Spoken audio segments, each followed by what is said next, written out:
Bismillahirrahmanirrahim. Nahmaduhu wa nusalli ala rasulihil karim wa ala abdihil masihil ma'ud. Assalamualaikum warahmatullahi wabarakatuh. Asyhadu an la ilaha illallah wahdahu la syarikalah wa asyhadu anna Muhammadan abduhu wa rasuluh. Amma ba'du. Jumpa lagi para pendengar Pelita Ilahi yang dianugerahi kasih sayang ilahi. Pada hari ini kita akan berbicara berkenaan dengan bahaya dusta. Tinggalkanlah dusta dan berkatalah jujur. Nabi Muhammad Rasulullah Sallallahu Alaihi Wasallam adalah Nabi dan Rasul umat Islam. Histori beliau Sallallahu Alaihi Wasallam sangat menakjubkan dan perjalanan hidup beliau Sallallahu Alaihi Wasallam sangat menarik untuk diketahui dan dijadikan suri teladan.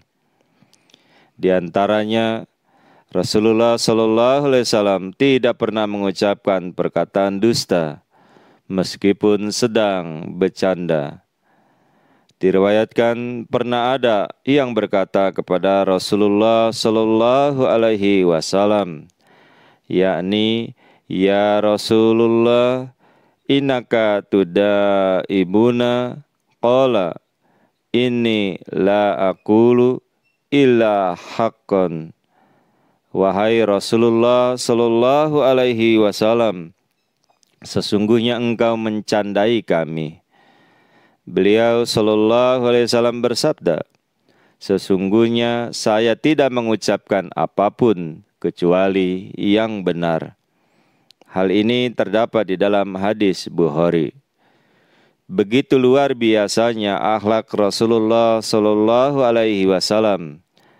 Sa'd bin Hisam bin Amir berkata, dia pernah bertanya kepada Aisyah radhiyallahu anha, apakah akhlak Rasulullah Sallallahu Alaihi Wasallam? Maka beliau menjawab, kana hulukuhul Quran.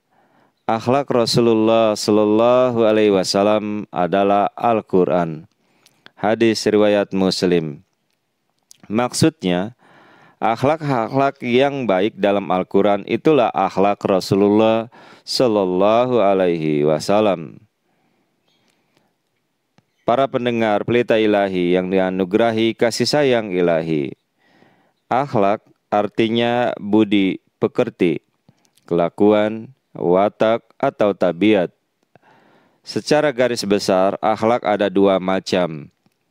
Satu, akhlak yang baik, seperti jujur, lurus, berkata benar, menempati janji, dan sebagainya. Yang kedua adalah akhlak yang jahat atau jelek, seperti khianat, berdusta, melanggar janji, dan sebagainya. Untuk membentuk akhlak yang baik adalah dengan mendidik. Membiasakan akhlak yang baik itu dilakukan sejak dari kecil sampai dewasa dan di hari tua, bahkan sampai meninggal dunia. Sebagaimana kita diwajibkan menuntut ilmu mulai dari buayan sampai masuk lahat atau kita wafat. Begitulah diri kita masing-masing hendaklah dididik dari kecil hingga kita pulang ke hadrat ilahi.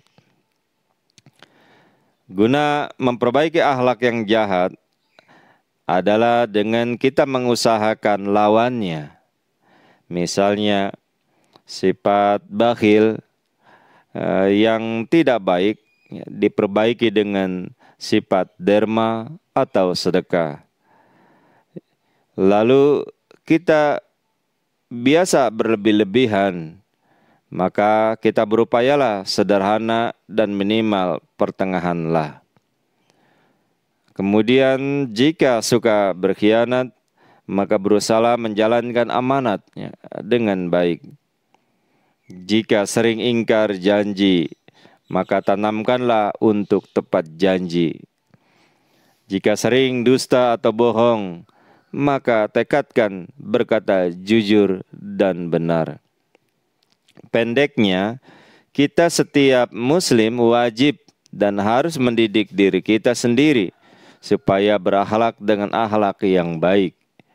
Sebagaimana tercantum di dalam kitab suci Al-Quran Karim yang berbunyi, A'udzu billahi minasyaitonir rajim.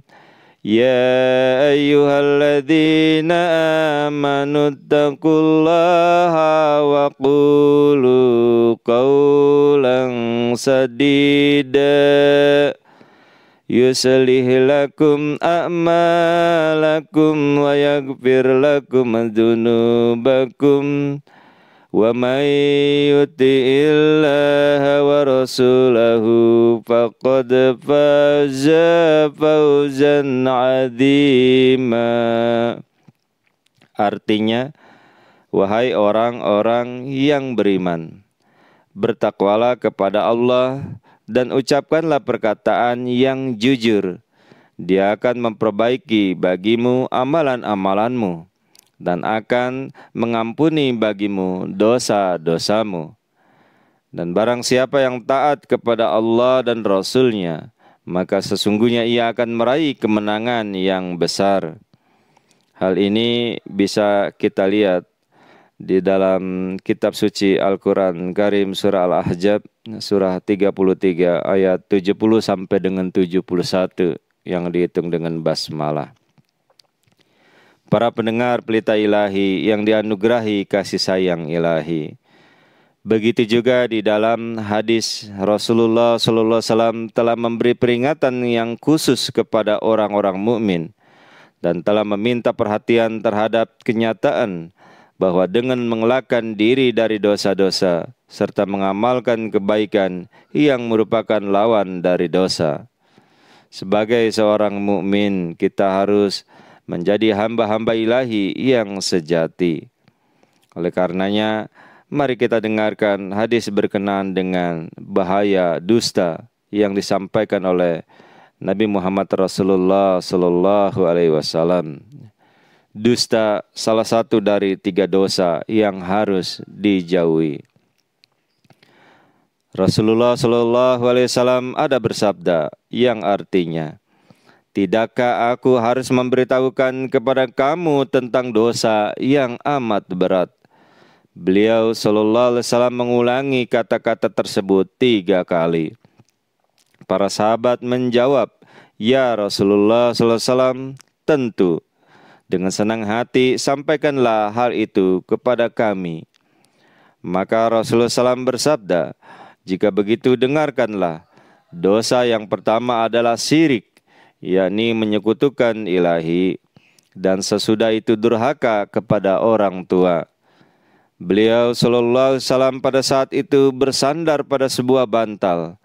Tapi kemudian beliau sallallahu alaihi wasallam bangkit lalu bersabda dengan nada yang keras, jauhilah dusta, jauhilah dusta, jauhilah dusta. Beliau sallallahu alaihi wasallam terus mengulang-ulang kata-kata tersebut sehingga para sahabat yang melihat dapat melihat bayangan kesedihan di wajah Rasulullah sallallahu alaihi wasallam. Para sahabat satu sama lain berkata, perkenanlah kiranya beliau sallallahu alaihi wasallam diam dan jangan terus menyusahkan diri.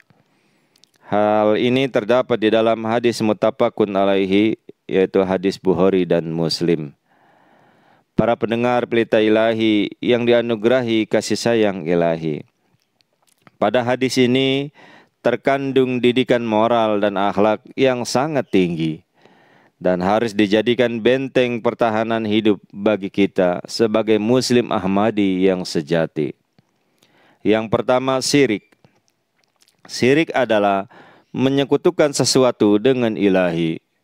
Syirik di sini bukan hanya penyembahan berhala saja. Hal ini telah diakhiri oleh kalimat tauhid, yakni La ilaha illallah Muhammadur Rasulullah.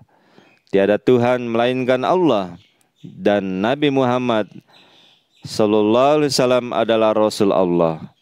Ini merupakan pintu gerbang guna memasuki wilayah dunia Islam. Syirik bukan hanya kepada berhala saja, tetapi ada syirik yang tersembunyi, yang terkenal dengan nama syirik khafi. Yang termasuk syirik ini adalah memperlihatkan hormat atau kecintaan yang berlebihan kepada seseorang atau sesuatu benda, sebagaimana seharusnya terwujud kepada ilahi, atau menempatkan kepercayaan begitu rupa kepada seseorang atau benda, sebagaimana seharusnya hanya kepada ilahi. Islam sekali-kali tidak mencegah kita dari mempergunakan sarana-sarana madiyah atau materi di dalam berbagai ragam urusan agama atau urusan duniawi. Akan tetapi Islam berprinsip mencegah kita dari menumpahkan kepercayaan kepada seseorang atau suatu benda dan menganggapnya sebagai tumpuan terakhir dalam kesuksesan. Inilah yang tidak dapat ditolerir atau tak bisa diterima oleh ketauhidan dalam agama Islam. Andai kata kita hendak mengikuti ujian, kita diharuskan giat belajar, namun harus menatap Tuhan sebagai tempat harapan terakhir untuk mencapai nilai yang baik. Seandainya kita tersangkut perkara pidana, maka kita pergi menemui seorang pengacara. Namun ingat, kunci kemenangan terletak di tangan Tuhan. Jikalau kita jatuh sakit, sepatutnya pergi ke rumah sakit, berobat dengan dokter. Namun harus dan selalu percaya bahwa daya penyembuh itu ada di tangan Tuhan. Sungguh, ini memang amat sulit dan tipis untuk direnungkan. Tetapi ingatlah bahwa sesungguhnya inilah yang merupakan kedudukan sejati tauhid yang sebenarnya. Sebagaimana alangkah indahnya sabda Hadrat Masih Maud alaihissalam, Imam pendiri Ahmadiyah, yaitu Hadrat Mirza Ghulam Ahmad alaihissalam. Beliau telah bersabda, segala benda yang bermukim di hatimu selain Tuhan adalah patung berhalamu. Segala benda yang bermukim di hatimu selain Tuhan adalah patung berhalamu. Hai engkau yang lemah iman, jaga-jagalah engkau dari berhala-berhala tersembunyi ini, dan jauhkan hatimu dari genggaman belenggu mereka ini. Yang kedua, durhaka. Sabda Rasulullah SAW, ukukul walidain, secara harfiah berarti durhaka kepada orang tua. Kalimat ini bukan berarti hanya tidak tunduk kepada perintah orang tua, melainkan juga mencakup sikap kurang hormat, lalai dalam berbakti kepada mereka, dan tidak mengindahkan perasaan halus mereka. Sebagaimana dalam tempat lain, Rasulullah SAW menggunakan perkataan birrul walidain, yakni berbuat baiklah kepada orang tua, yang wawasannya meliputi ketaatan untuk bakti dan berlaku kasih sayang. Yang ketiga, dusta. Di dalam hal ketiga, Rasulullah SAW begitu rupa membenci terhadap sifat dusta, dan beliau SAW begitu besar hasratnya menanamkan kepada orang-orang mukmin agar berbicara sejujurnya dan berkata lurus. Tampak di dalam hadis tadi, sikap Rasulullah SAW sedemikian rupa, tatkala beliau SAW memperingatkan sahabat terhadap keburukan dusta. Beliau duduk dengan perasaan gundah seraya menyebutnya dengan berulang-ulang, jauhilah dusta, jauhilah dusta, jauhilah dusta. Pada hakikatnya, berkata dusta bukan hanya dosa yang amat rendah sekali dalam nilainya, bahkan juga merupakan sebuah alat yang mengembangbiakan dosa-dosa yang lainnya, serta dari berdosa itu ia berusaha menutupi dosa-dosa yang diperbuat terdahulu. sehingga karenanya terjalinlah serangkaian dosa demi dosa yang cukup panjang deretannya. Oleh karena itu, maka wajiblah bagi setiap orang mukmin apabila kita sebagai Ahmadi, sebagai Islam sejati, harus benar-benar menaruh kebencian terhadap dusta sedemikian rupa. Jika diibaratkan tak ubahnya seperti membenci bangkai yang busuk dengan bau menyengat yang tidak sedap. Sebagaimana Rasulullah SAW dalam hadis tadi, betapa hati menjadi kegelisahan hanya dalam menyampaikan keburukan dusta. Jadi sebagai Ahmadi, sepatutnya Ahmadi berbicara jujur atau meninggalkan dusta itu sesuatu yang tidak dapat dipisahkan. Marilah jadikan sifat jujur dan meninggalkan dusta sebagai jati diri kita sebagai seorang Muslim Ahmadi. Itulah yang dapat disampaikan dalam kesempatan kali ini. Mudah-mudahan kita senantiasa dapat menghindarkan dusta dan selalu berkata jujur. Wassalamu manittaba'al huda wa akhiru da'wana anilhamdulillahi rabbil alamin. Assalamualaikum warahmatullahi wabarakatuh.